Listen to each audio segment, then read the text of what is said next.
পার্বতী যদি ভোলানাথকে এরকম করে, তাহলে আমাদের মতো পার্বতীগুলো মহাদেবকে কি করে বুঝে দেবে? এই যে দেবী বলি, মাঝরাতে তুমি আমার হঠাৎ করে এত সাজগোজ করছো কেন? জানি না বলে তুই জিজ্ঞাসা করছিস? ও রাসলীলা। ও তো হ্যাঁ গো, আজকে কৃষ্ণ রাস করছে, তুমি একা একাই যাচ্ছ, আমায় নিয়ে যাবে না? কেন যাওয়া হবে না? ও পুরুষ যাবে না সেটা বলো। আরে বাবা, পুরুষ যাবে না, নারী তো যেতে পারবে। আরে বাবা দাঁড়া, তুমি যে একা যাচ্ছ কেন? তোমাকে আগলাতে আমাকে যেতে হবে না? হ্যাঁ, বউকে একা একা আবার রাস্তায় ছাড়বে নাকি? বিপদ আছে।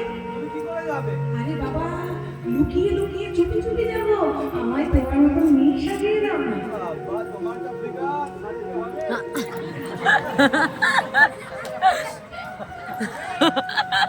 বাবা ভোলানাথের ফিগার কি মোটা ছিল নাকি না? বলছে এই তো 12 হাতের শাড়ি, এই শাড়িতে তোমার হবে? এই শাড়িতে হবে? হ্যাঁ গো, 12 হাতের শাড়িতে শিব ঠাকুরের হয়েছিল। ভাগবতে লেখা আছে শিব ঠাকুর এই রাসলীলায় শাড়ি পরেছিল 80 হাতের শাড়ি। তাহলে কি ফিগারটাই ছিল মনে কত মোটা ছিল বাবা ভোলানাথ। এবারে পার্বতী যখন সেজে গুজে যাচ্ছে, শিব ঠাকুর করেছে কি, চুপি চুপি পার্বতীর আঁচলে খানিকটা ফুল বেঁধে দিয়েছে। মা কেন বেঁধে দিয়েছে জানেন তো? পার্বতী আমায় নিয়ে যাবে না, তো পার্বতী যখন নেচে নেচে যাবে তখন ফুলটা পরে পরে যাবে, আর সেই পথটা অনুসরণ করে করেই আমি কৃষ্ণের রাসলীলাতে প্রবেশ করব। পার্বতী লাল রঙের শাড়ি পরেছে আর ভোলানাথ একটা নীল রঙের শাড়ি পরেছে। নীল রঙের শাড়ি পরে, জটা উল্টে, খোপা করে, সিঁদুর দিয়ে ভোলানাথ সেজে প্রস্তুত হয়ে গেছে।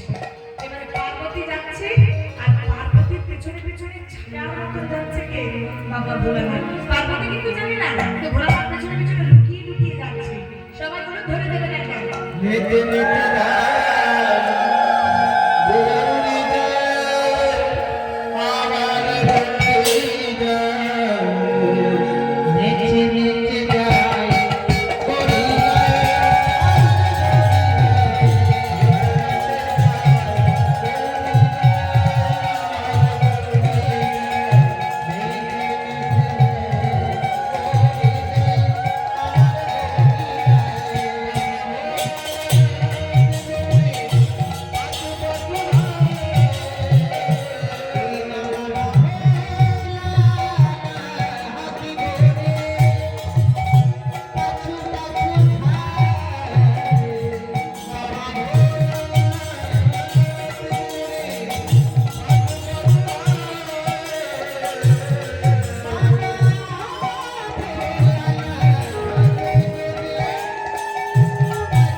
আপনার আগে সাউন্ড ঠিক করুন, তারপর আমি নাম গাইব।